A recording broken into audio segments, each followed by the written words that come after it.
Good evening.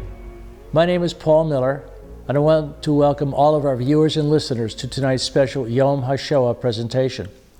Before turning to tonight's presentation, I think it would be useful to spend a few minutes bringing everyone up to speed on the work of our Rutgers Center and the special efforts which have been undertaken to date in areas outside of the medical profession, the main subject of tonight's special program. As stated in the mission statement of our Rutgers Center, it is to assist vulnerable communities, particularly communities of faith, to enhance their safety and their standing in society by improving their relationships with law enforcement, with other governmental agencies, and with other vulnerable communities.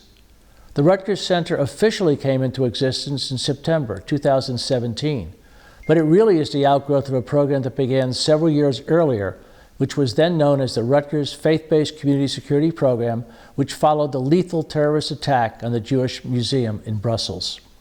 But the Brussels attack was not the sole reason for the Rutgers Faith-Based Community Security Program to protect vulnerable communities.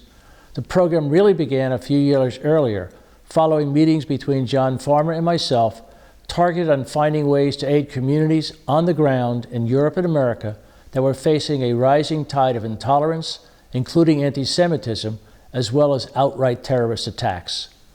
To those people who do not know who John Farmer is, let me give you a brief description of why I worked with him and his Rutgers team to confront the issues facing faith communities.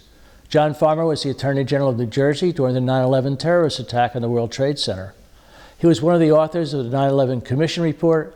He served as Dean of Rutgers Law School and then General Counsel of Rutgers University. He is truly recognized as a leading expert in confronting terrorism and someone I am honored to call a friend. The Rutgers program was therefore an attempt to see if active, on-the-ground support of vulnerable communities could make a difference.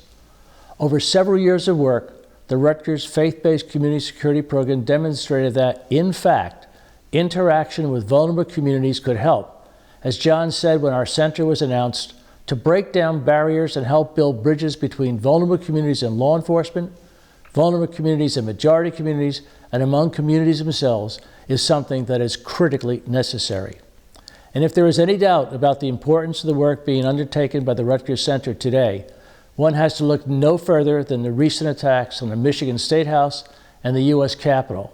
And we, of course, cannot forget other attacks, such as the horror of the killings inside the synagogue in Pittsburgh.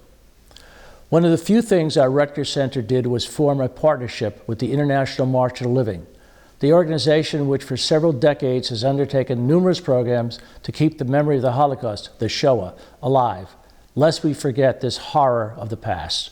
As Santayana said, those who do not remember the past are condemned to repeat it.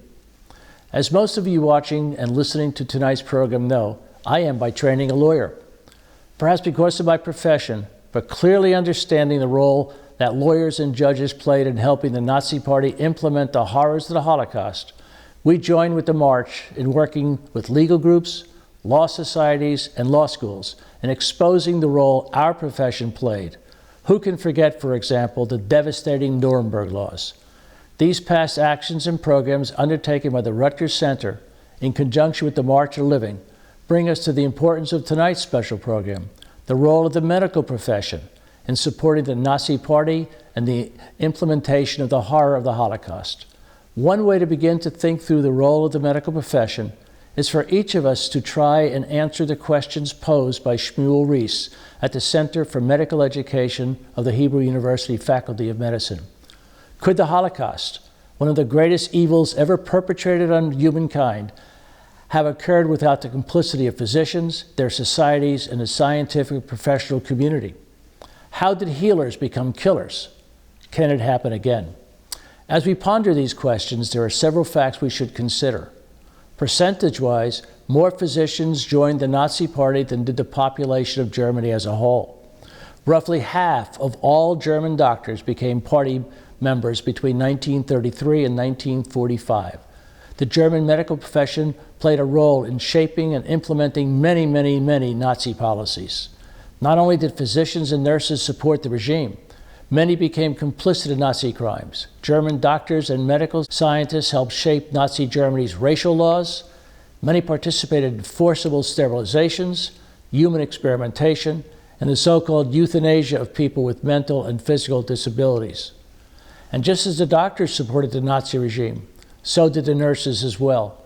In fact, nursing schools began indoctrinating students with Nazi ideology through classes on race and eugenics. The role of the medical profession was so extensive that in 1946-1947, there was a special trial in Nuremberg known as the Doctors' Trial.